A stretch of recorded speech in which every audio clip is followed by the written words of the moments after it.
नमस्कार दोस्तों, आपका स्वागत है आपके अपने प्राइमरी का मास्टर न्यूज़ चैनल में। आज मैं लेके आया हूं अंदेशक हियरिंग कोर्ट।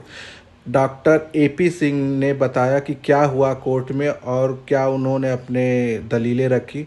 आइए सुनते हैं उन्हीं के जुबानी क्या उन्होंने कहा और कैसे क्या रिजल्ट आया वहाँ पे, वो सारी चीज़ें देखते हैं। बहुत अच्छा रहा। सबसे पहले आपको भी बधाई, आपने इस मुहिम को चलाया और उत्तर प्रदेश के तमाम अनुदेशकों की आवाज को बुलंद करने का काम किया। और उसके ही तहत आज इस कड़ी में मुझे आने का था तो मैं आया। और माननीय उच्च न्यायालय ने आज पहली बात तो 1:30 बजे तक सुनना था, तो उन्होंने मेंशनिंग के बाद जब मेंशनिंग की तो उन्होंने कहा 12 बजे हम आपके इस केस को सुनेंगे। और 12 बजे सुना। कुछ उसमें काउंसिल ऑनलाइन जुड़े, मैं फिजिकल था, इस तरह से सभी ने उसको किया और बड़ी अच्छी बहस रही। सबसे अच्छी ये प्रतिक्रिया रही honourable chief justice Allahabad high court और ऑनरेबल जस्टिस जे मुनीर साहब सुन रहे थे, डबल बेंच सुन रही थी। तो उन्होंने कहा जब उत्तर प्रदेश सरकार के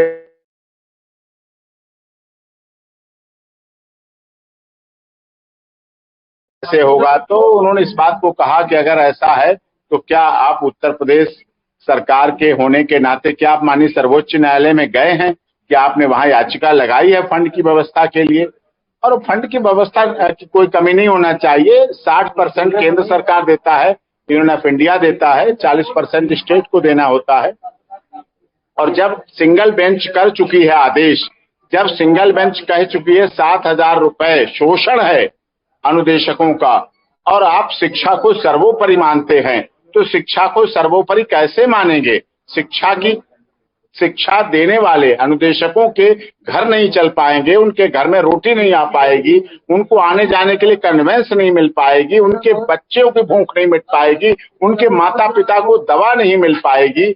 उनको किस तरह से आप उनसे और भी इस काम सरकारी लेते हैं, एडमिनिस्ट्रेटिव लीजिए, उसके लिए कोई कम बात नहीं, उसके लिए कोई हमारा अनुरोध नहीं, काम खूब लीजिए, लेकिन पेट भी उनका भरिए, तन पे कपड़ा भी उनके आने दीजिए, उनके जीवन की मूलभूत चीजों की आवश्यकता भी पूरी होने दीजिए, उनकी जरूरत पूरी होने दीजिए। और आपके चैनल के माध्यम से तो मैं ये साफ तौर पे कहना चाहता हूं, आपका चैनल उत्तर भारत में बहुत देखा जाता है और लोग देखते हैं, दर्द से पीड़ित हैं और दर्द होता है। तो इस तरह से कितनी महिलाएं आज आई हुई थी, कितनी बहनें आई हुई थी। अब बहनें अपने जीवन के दैनिक चीजें नहीं मिल पाती हैं उन्हें 7,000 रुपए में, लेकिन वो फिर भी शिक्षा के लिए, अपनी उत्तर प्रदेश सरकार के लिए, पहले उन्होंने डबल इंजन सरकार भी बनाई और डबल इंजन सरकार बनने के बाद कोई ये कहे कि मोदी जी उत्तर प्रदेश सरकार के लिए पैसा नहीं दे रहे हैं, ये गलत है। ये मोदी जी के साथ धोखा है, यूनियन ऑफ इंडिया के साथ गलत है कि वो 60% नहीं दे रहे हैं। उनके आदेश हैं, जो आदेश में लगातार कोर्ट में दिखा रहा हूं, आगे भी दिखाऊंगा,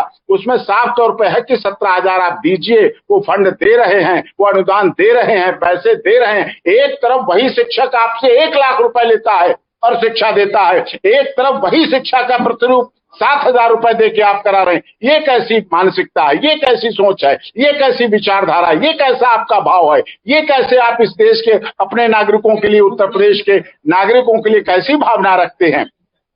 शिक्षा को सर्वोपरि आप कह रहे हैं कि शिक्षा सबसे बड़ी सर्वोपरि है, दे रहे हैं। और बड़ी हंसी की बात थी कि उत्तर प्रदेश के सरकार एलिमेंट्री एजुकेशन की सेक्शन 6, 7, 8 दिखा रहे हैं, उसमें फ्री एजुकेशन। अरे फ्री एजुकेशन क्या, इन लोगों की गर्दन पे तलवार रख के फ्री एजुकेशन देंगे? ये तो कोई व्यवस्था नहीं हुई। अगर आप कहें उत्तर प्रदेश और दिल्ली की सरकार केजरीवाल जी की शिक्षा पर जोर दे रही है, अस्पतालों पर जोर दे रही है और देते हैं, तो वो डॉक्टरों को फ्री कर दे, डॉक्टरों की सैलरी ना दे, टीचर की सैलरी ना दे और कहे हम तो फ्री देंगे एजुकेशन। ये तो दुखद है, ये तो गलत है, ये नहीं, ये दुखद था। और इस पर माननीय chief justice of India, chief justice of Allahabad high court ने इस बात को साफ तौर पर माना। ऑनरेबल जस्टिस मुनीर साहब ने भी इस बात को माना कि नहीं, ये आपकी गलत बात है। और जब सिंगल बेंच आपकी कोर्ट कर चुकी, सबसे दुख होता, आपने भी एक प्रोग्राम किया था और देश के सभी बड़े चैनल इस बात पर प्रोग्राम किया था, याद कीजिए, जब माननीय मोदी जी से honourable chief justice of India Ramanna साहब ने कहा था कि हमारे ऊपर केसों की इतनी भरमार है, इतना केसों का वर्णन है, इतने अधिक केस हैं, तो ऐसी स्थिति में कैसे निपटा जाए? तो मेरा कहना था, आपको याद होगा मैं उस समय उदयपुर से जुड़ा हुआ था, राजस्थान में एक बड़ा कार्यक्रम मोहनलाल सुखाड़िया यूनिवर्सिटी में था, तो मैं वहां से जुड़ा था और मैंने कहा था सबसे अधिक केसों की भरमार करने वाली सरकारें हैं। सरकार अपने ही आदेशों के अगेंस्ट चैलेंज करती हैं और सरकार अपने ऊपर लगाए गए आदेशों को नहीं मानती है। सरकारें अपने आदेशों पर ही अपील डाल देती हैं, अपने हाई कोर्ट के अगेंस्ट ही अपील डाल देती हैं, कभी डबल बेंच में डाल देती हैं, कभी ऑनरेबल सुप्रीम कोर्ट में डाल देती हैं। केस यही बढ़ा रही हैं, सरकारें ही का बढ़ा रही हैं। एक देसी कहावत है, वही छिनरा वो डोली के संग। अरे साहब, उन्हीं को उन्हीं के साथ कर दिया गया, ये उचित नहीं है। व्यवस्था बदलिए, आप इच्छा शक्ति लाइए, अपने जीवन की इच्छा शक्ति को बदलिए। जो आप बड़े स्टेज से बोलते हैं, जो आप स्टेज से संबोधन करते हैं अपने देश की प्रदेश की जनता के लिए, वो चीज अलग हो जाती है, प्रैक्टिकल में अलग हो जाता है। आप चुपके से जब सिंगल बेंच ने, इलाहाबाद हाईकोर्ट की सिंगल बेंच ने अनुदेशकों को 17,000 रुपए का आदेश कर दिया, उसके बाद आपने अपील डाल दी। 2017 से अपील 2022 में सुनी जा रही है और बड़ी मुश्किल से सुनी जा रही है। जब हम प्रयास कर रहे हैं तब सुनी जा रही है और ऐसे प्रयास के बाद ही सुनवाई हो पा रही है। अच्छी बात है, चलो प्रयास के बाद भी सुनवाई हो रही है, सुनवाई होनी चाहिए। और इस पर सुनवाई के बाद अब सुनवाई जब शुरू हो गई है तो माननीय इलाहाबाद हाईकोर्ट चीफ जस्टिस साहब का मैं धन्यवाद करता हूं। आशा नहीं है तो पूर्ण विश्वास करता हूं, जिस निष्ठा के साथ उन्होंने सुनवाई शुरू की है और जिस तरह से किया, वो हमारी बात को, इस प्रदेश के अनुदेशकों की बात को सुनेंगे और इस प्रदेश के अनुदेशकों के घर में जो अभी तक शोषण हो रहा था, यहां तक हुआ कि जो सपा सरकार ने अपने समय बढ़ा दिए थे पैसे, उन पैसों की रिकवरी की गई, उनसे वसूले किए गए, अनुदेशकों को वसूली करवाई गई उनसे। और जब ट्विटर पे चलता है कि बढ़ाए गए पैसे, तो उसको कहते हैं। माननीय योगी जी ने 17,000 रुपए के आदेश का खुशी जाहिर की थी कि हाँ 17,000 रुपए अनुदेशकों को गए, लेकिन वो चुनाव से पहले की बात थी। चुनाव से पहले कहा कि 17,000 का अगर आदेश हुआ है तो उस पर हम करेंगे, बहुत अच्छी खुशी की जाहिर की थी, लेकिन पीछे से अपील डाल दी गई उस आदेश के खिलाफ और वो अपील अभी सुनवाई हो रही है। तो हमें आशा ही नहीं तो पूर्ण विश्वास है कि माननीय इलाहाबाद हाईकोर्ट इस पर अच्छी तरह से सुनवाई शुरू कर दी है। मेरा आना, यह मेहनत वसूल हो रही है, क्योंकि आने से मेरा अर्थ यही था कि अनुदेशकों को न्याय मिले, उनके घरों में चिराग अच्छी तरह जल सके। देखिए, मैं तो साफ कहता हूं, मैं तो ऐसा व्यक्ति हूं, अनुदेशकों के घरों का चिराग जलाने के लिए मैं बत्ती भी बन जाऊंगा, तेल और घी भी बन जाऊंगा, लेकिन ये चिराग जलना चाहिए, उनकी मांगे मानी जानी चाहिए, उनकी समस्या की समाधान होना चाहिए। ये तो जीत आप लोगों की है, जो अनुदेशक बहनें हैं, भाई हैं, उनकी दुआओं की। मैं इसे अपना श्रेय नहीं देता। मैं तो हूँ, एडवोकेट हूँ जरूर, माननीय सर्वोच्च न्यायालय में 23 साल से आप लोगों की सेवा करता हूँ। भगवान ने अगर इस चेहरे में ऐसा दिया है, इस आवाज में ऐसा दिया, तो उसका भी श्रेय मैं आप लोगों को देता हूँ, इस देश की मीडिया को देता हूँ, जो हमारी बात को पहुंचाते हैं। तब बात बनती है। अकेले डॉक्टर AP सिंह ऐसे नहीं बन जाता है कोई, लेकिन उसके लिए बड़ा आप लोगों की मेहनत रहती है। तो माननीय सर, यहाँ इलाहाबाद हाईकोर्ट में सुना, जब मेंशनिंग की मैंने, जब अपनी बात को रखी कि इसको आप सुने, तो उन्होंने बड़ी डिस्कस करके तैयार हो गए कि नहीं आज सुनेंगे हम, और इसको पूरा टाइम दिया और केस उनके हटे। मैं समझता हूँ, और वकीलों की भीड़ थी, उनके केस हटे, लेकिन वकीलों ने भी, अन्य वकीलों ने भी कोऑपरेट किया कि ठीक, मतलब कोई ऐसी बात नहीं की, और उस बात में करके वो हुआ और बड़ा अच्छा रहा। और आज भी बड़ी टॉलरेट जैसी पोजीशन आई और ऐसी आती है। 23 साल 24 साल की अपनी वकालत में मैंने देखा है कि अभी कॉपी नहीं दी है हमने। अरे उन्हें ही देना है कॉपी हमको, और कह रहे हमने कॉपी अभी नहीं दी, इसलिए डेट दे दो, इसलिए आज बहस नहीं हो पाएगी। मैंने कहा मुझे नहीं जरूरत कॉपी की, मैंने कॉपी की जरूरत नहीं, मुझे आपकी जो अपील है मैं उसी में से बोलूंगा, मैं उसके अलावा कुछ बोलूंगा ही नहीं अलग से। अपनी अपील के पेज नंबर 245 देख लो, 144 देख लो, 216 देख लो, 268 देख लो, अपनी अपील के देख लो, कोई देख लो, हमारा काम हो जाएगा। और उस पर देखा, उन्होंने कहा नहीं कोई बात नहीं। लेकिन और अच्छी बात रही, 1.25 घंटे की सुनवाई के बाद माननीय इलाहाबाद हाईकोर्ट चीफ जस्टिस साहब ने यह भी कहा कि सारे डॉक्यूमेंट सप्लाई करेंगे, आप सब कॉपी भी सप्लाई करेंगे और इन्हें कॉपी भी देंगे, जो हमें नहीं देते। हम तो उस तरह के छात्र रहे हैं जो क्वेश्चन में से सवाल जवाब बना लेते हैं। अगर क्वेश्चन को भी अब अच्छी तरह पढ़ते रहे जवाब उसमें से निकलने लगता है। हमारे गुरु तो ऐसे रहे हैं और ऐसी हमें शिक्षा दी है कि सवाल कोई कई बार पढ़ लो उसमें से उत्तर निकलने लगता है। तो मैंने कहा इनकी अपील है, ये अपनी अपील को तो मानते हैं, वो तो हमें मिली है, वो तो ऑनरेबल हाई कोर्ट के सामने है, उसके पेज देख लो और हमारा केस डिसाइड हो जाए। गवर्नमेंट ऑफ इंडिया कह रही 17,000 मिलने चाहिए, गवर्नमेंट ऑफ इंडिया कह रही 17,000 हम भेज रहे हैं, गवर्नमेंट ऑफ इंडिया कह रही है कि ठीक है, लेकिन फिर भी अपील डाल रहे हैं और ये सब चीजें कर रहे हैं। तो अपील डालना खुद में उत्तर प्रदेश सरकार के ऊपर सवालिया निशान है।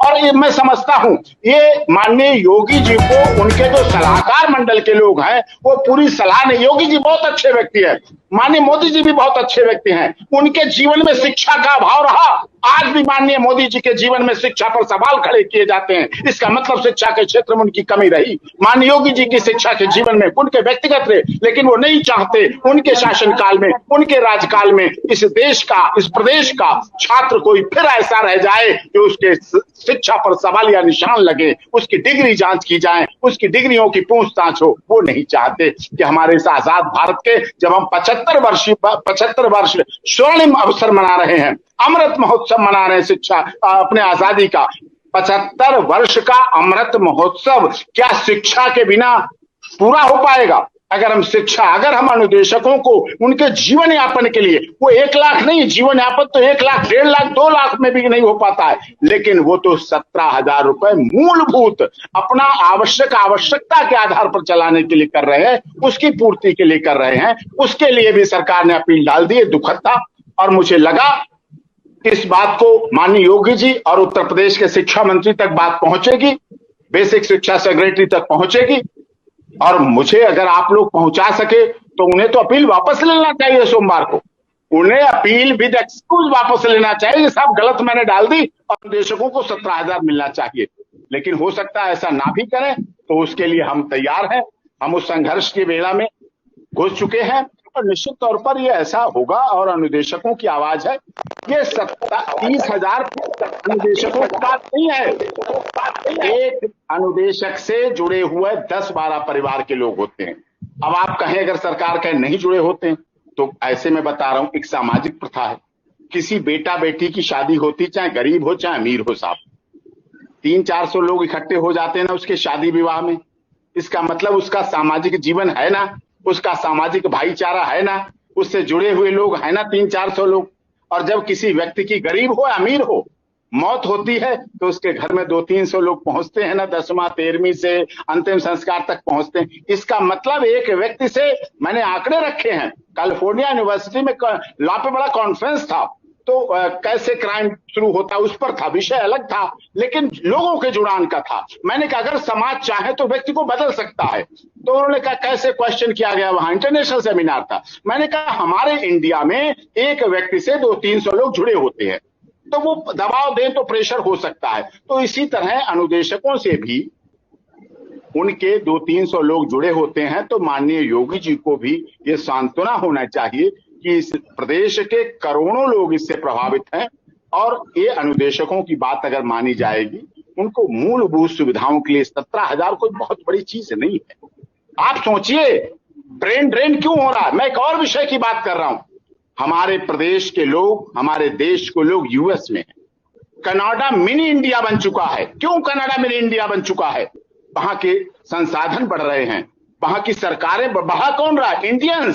इंडियंस बढ़ा रहे हैं। अमेरिका के राष्ट्रपति के अमले में जो 98 लोगों का अमला है, उसमें 60 लोग इंडियन हैं। वो सिक्योरिटी के लोग हैं, वो डॉक्टर्स हैं, वो और लोग इंडिया के हैं। इसका मतलब ब्रेन ड्रेन हो रहा है। यहां हम उनकी मूलभूत आवश्यकताओं को पूरा नहीं कर पाते हैं, तो हमारे देश का ब्रेन, जो दिमाग है, वो ड्रेन होकर चला जाता है बाहर।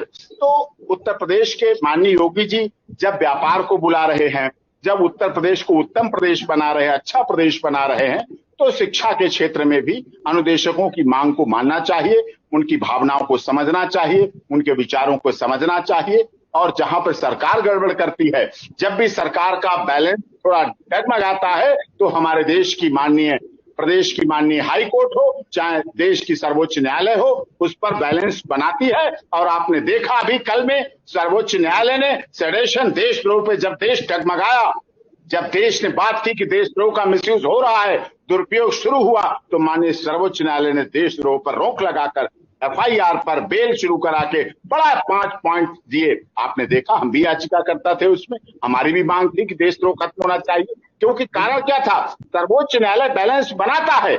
आपको याद होगा बरवाला कांड 2014 में हुआ था संत रामपाल पर। उस समय देशद्रोह की धारा नेपाल के नागरिकों पर लगा दी गई। जो भारत के नागरिक नहीं थे उन पर नेपाल के नागरिकों पर देशद्रोह की धारा लगा दी गई। 16-17 साल के बच्चों को देशद्रोही बना दिया गया। जो जुवेनाइल थे, बच्चे थे, डेलिक्वेंट थे, उन्हें अपराधी तक नहीं कह सकते, उन्हें एक्यूज नहीं लिख सकते, उन पर देशद्रोह की धारा लगा दी। तो उनको भी सब बातें रखी तो माननीय सर्वोच्च न्यायालय में देखिए समझा ना। कोरोना काल में आप पत्रकारों पर जब राज्य सरकारों ने केस रजिस्टर्ड शुरू किए तो आप तो कवरेज कर रहे थे, डीजीपी को आदेश किए ना माननीय सर्वोच्च न्यायालय में सारे केस खत्म होंगे। कोरोना की विसंगतियों को दूर करने के लिए सुना, किसान आंदोलन में मैं याचिका करता था, किसानों की तरफ से स्टे दिया ना। ये माननीय सर्वोच्च न्यायालय और उच्च न्यायालयों के तो आदेश है, वो मानते हैं और बैलेंस रखते हैं। मैंने मानता हूं कानून की देवी इलाहाबाद हाईकोर्ट में एक बड़ी मूर्ति लगी है चौराहे पर, लेकिन उस कानून की देवी पर पट्टी बंधी हुई है और हम लोग प्रयास करेंगे कि कानून की देवी की पट्टी खोलें, उनके हाथ की तलवार जो नीचे झुकी हुई है उसको ऊपर उठाएं और जो डिसबैलेंस तराजू है, तराजू के पल्ले ऊपर नीचे रहते हैं, उस तराजू के पल्ले को बराबर करें, जिससे हमारे देश के 140 करोड़ लोगों की भावनाओं का केंद्र होता है सर्वोच्च न्यायालय और हाईकोर्ट। और इलाहाबाद हाईकोर्ट तो देश का पुराना हाईकोर्ट रहा है। 1840-42 में इसकी स्थापना हुई। यहाँ की बिल्डिंग देखिए, आकर्षक है, आदर्श है, लगती है। और इलाहाबाद हाईकोर्ट के जजमेंट तो देश के लिए बहुत ही कारगर साबित होते हैं, साइटेशन है, और अन्य देशों का भी ये जजमेंट देश के और लोगों के लिए लाभदायक रहेगा।